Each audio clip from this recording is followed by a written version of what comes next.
Have you heard of the word the age crime curve?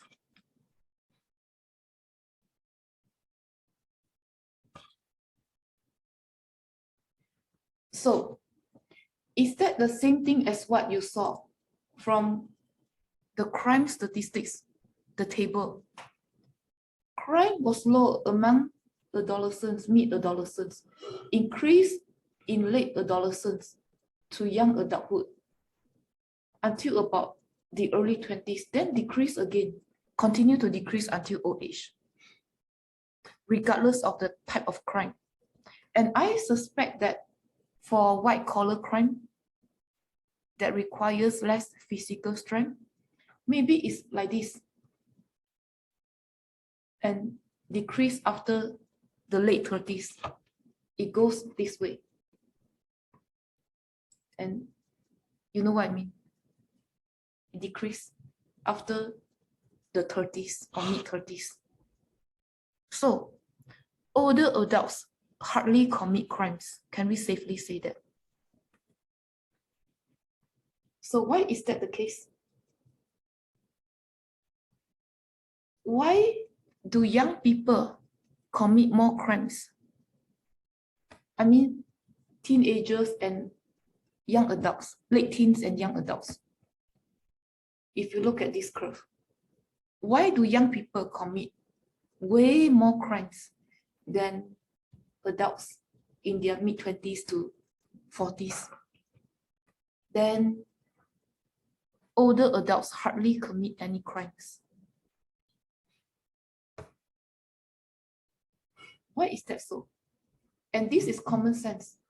Part of the reason we see this pattern is because our strength and energy declines as we age. It increases up to our 20s and then it slowly declines again. This is one reason.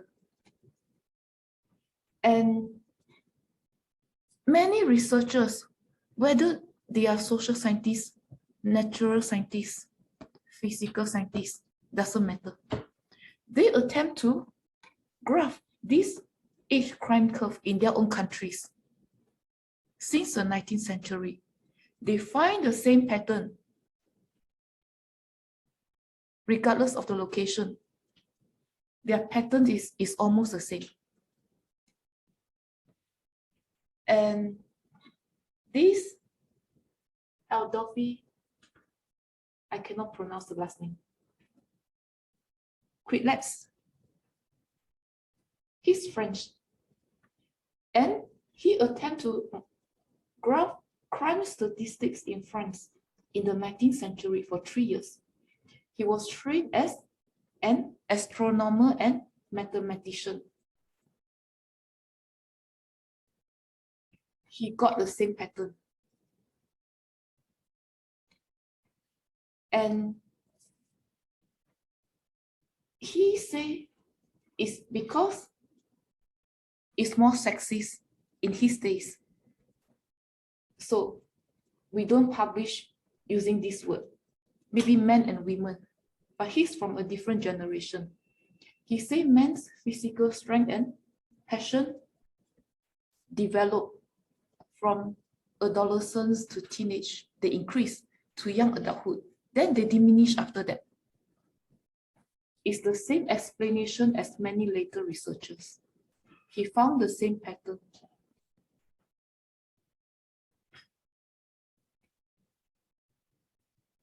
And later, I forgot this Stanley Hall, he published in a book called Adolescence.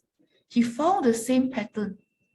I forgot where he got his data from. Whether it's from Britain or somewhere, I don't know, I forgot. He found the same pattern in a different country. And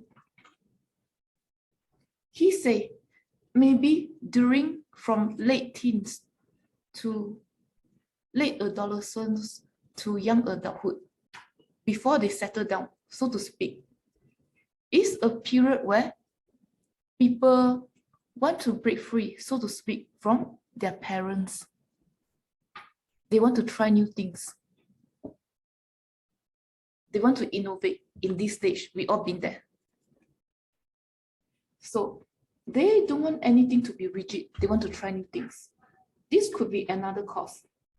And because of that, all these late adolescents and young adults, they may develop physically. They have the physique of an adult. Some develop faster than others.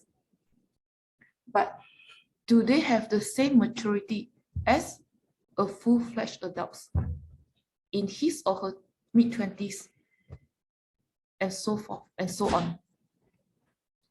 In this age, we all know we've been there. The influence of our parents diminish during this time. We want independence. We want to develop our own identities. We want to try new things. And if we mingle with the right crowd, join the right clique, we turn out maybe okay. We did not get into trouble. If we mingle with the wrong crowd, we try to establish our own unique identities. It can be quite a disaster. This partly explains the curve we saw. And adolescence can also be a turbulent and stressful time. We experience stress from our neighbors, our school friends, from the cliques in school. We were under pressure to fit in. It's a stressful time. And yeah, we want to try new things. And if the new things we try are not legal, can lead to trouble. This explains why we see this curve. The pattern was like this in the 19th century, in the early 20th century, and in the 20th century, when researchers analyzed crime data for different decades of the 20th century. The curve is the same. Mainly late teens and young adolescents or young adults commit crimes. Not older adults, not middle-aged folks. The pattern is the same, even for the 21st century. The pattern remains the same.